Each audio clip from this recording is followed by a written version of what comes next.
Bagaimana jika sebuah tim memiliki pelatih yang tidak hanya pandai taktik, tapi juga ucapannya bisa memperkuat mental pemain?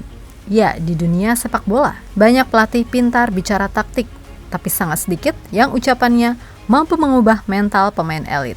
Dan salah satunya adalah John Hartman, seorang pelatih yang tidak datang membawa janji, tidak datang dengan ancaman, tapi datang dengan pertanyaan yang menghantam psikologis pemain sampai ke akar. Ucapannya bukan sekedar motivasi ruang ganti, tapi terbukti membentuk pemain kelas dunia. Bahkan seorang striker top Eropa pernah mengaku, setiap pertandingan di bawah Hartman selalu terasa berbeda. Dan sekarang pelatih dengan pendekatan mental seperti ini datang ke Indonesia. Kini, apakah John Hartman bisa mengubah mental timnas Garuda menjadi mental juara? Karena jika ucapan Hartman bisa mengubah psikologis pemain seperti Jonathan David, maka satu hal jadi masuk akal. Indonesia memang butuh dirinya.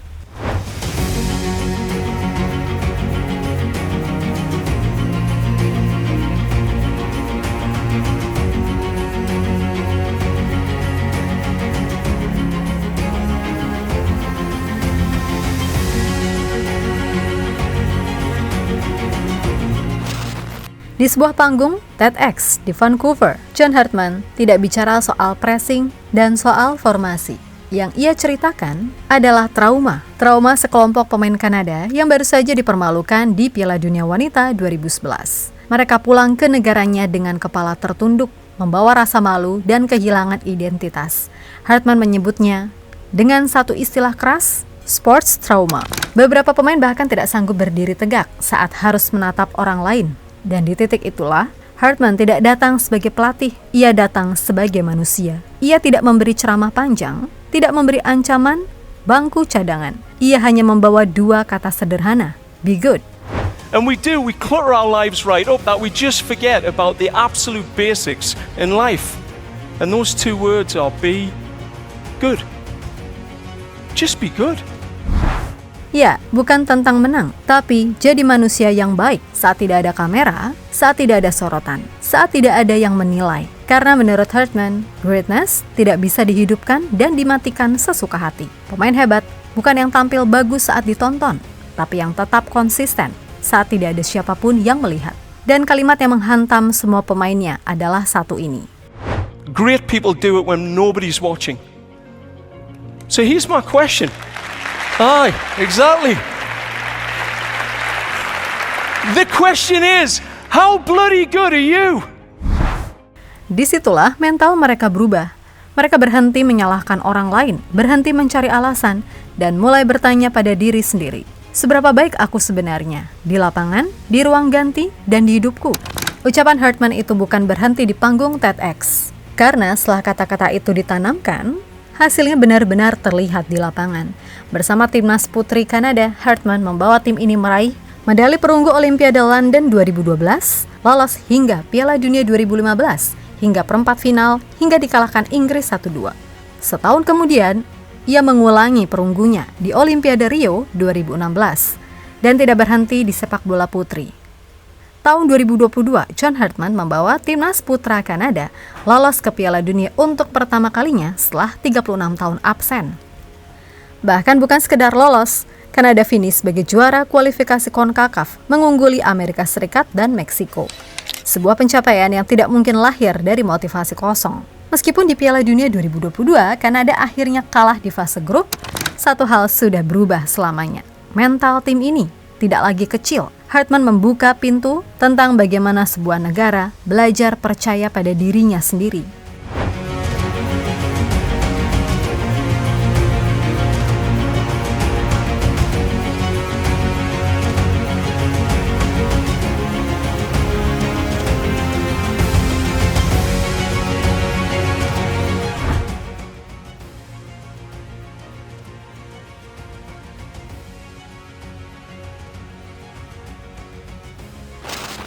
Perubahan mental yang dibangun John Hartman dirasakan langsung oleh pemain yang hidup di dalam sistemnya. Salah satunya adalah Jonathan David, striker utama timnas Kanada, sekaligus pemain level top Eropa, Juventus. Pernah mengatakan, ia selalu tahu apa yang harus dilakukan dan selalu punya taktik berbeda di setiap pertandingan. Kalimat sederhana, tapi bagi pemain elit itu berarti satu hal, kepercayaan. Dan Indonesia membutuhkannya. Pemain timnas butuh pelatih yang rencananya jelas dan tidak ragu. Dan disinilah taktik John Hartman bekerja. Ia bukan pelatih satu gaya, bukan pelatih satu formasi. Dalam satu laga timnya bisa bermain dengan 3 back, di laga berikutnya 4 back. Bahkan berubah struktur di tengah pertandingan. Semua itu bisa terjadi karena pemainnya siap beradaptasi. Hartman membangun mental dulu, rasa aman dulu, baru taktik masuk. Karena tanpa mental kuat, fleksibilitas adalah kekacauan. Tapi dengan mental yang siap, fleksibilitas berubah menjadi senjata. Dan itulah sebabnya pemain seperti Jonathan David bisa tumbuh di bawah John Hartman. Bukan hanya karena taktiknya berbeda, tapi karena cara berpikirnya ikut berubah.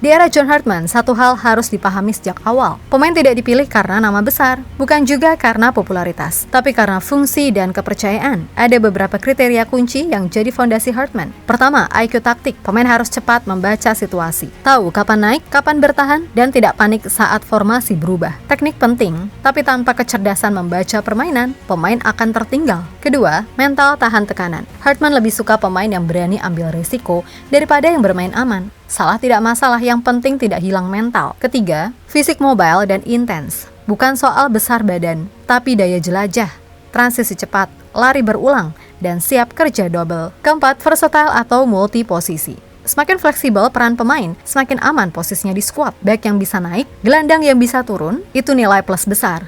Kelima, cepat dalam transisi menyerang. Hartman tidak obsesif penguasaan bola. Ia mencari keputusan cepat dan progresif. Dan yang paling krusial, disiplin struktur bukan ego. Di tangan Hartman, bahkan pemain bintang bisa dikorbankan jika merusak sistem. Karena bagi Hartman, tim yang kuat lahir dari pemain yang saling percaya. Dan di titik inilah filosofinya menjadi jelas. Di tangan John Hartman, pemain bukan dipilih karena nama besar, tapi karena siapa yang paling bisa untuk dipercaya saat sistem berubah. Kira-kira siapa aja ya yang akan dipanggil John Hartman nanti?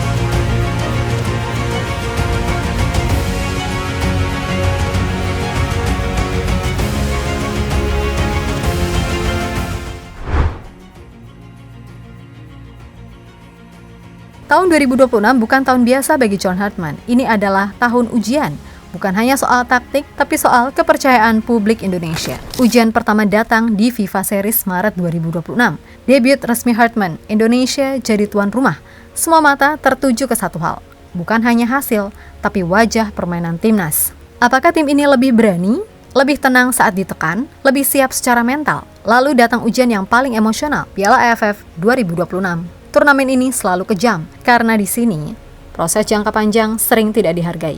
Indonesia belum pernah juara. Tekanan datang dari mana-mana, dan Hartman harus berdiri di antara tuntutan instan dan prinsip yang ia bawa. Dan ujian terakhir, yang sering luput dari sorotan, Asian Games 2026. Di saat jadwal senior dan U23 bertabrakan, Hartman dipaksa membuat keputusan sulit, delegasi, prioritas, dan keberanian mengambil risiko. Disinilah kualitas kepemimpinan diuji, karena John Hartman bukan hanya diminta mengubah mental pemain, ia juga harus membuktikan bahwa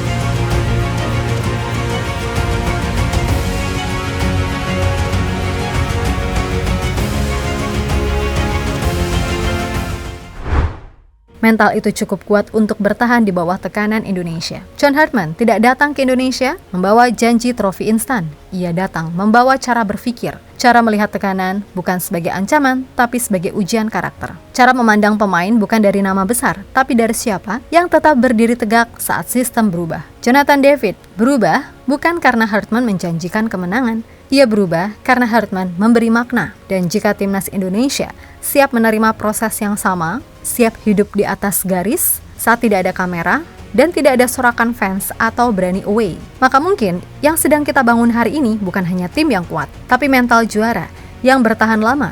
Karena pada akhirnya sepak bola level tertinggi tidak dimenangkan oleh yang paling banyak omong, tapi oleh mereka yang paling siap secara mental saat segalanya dipertaruhkan.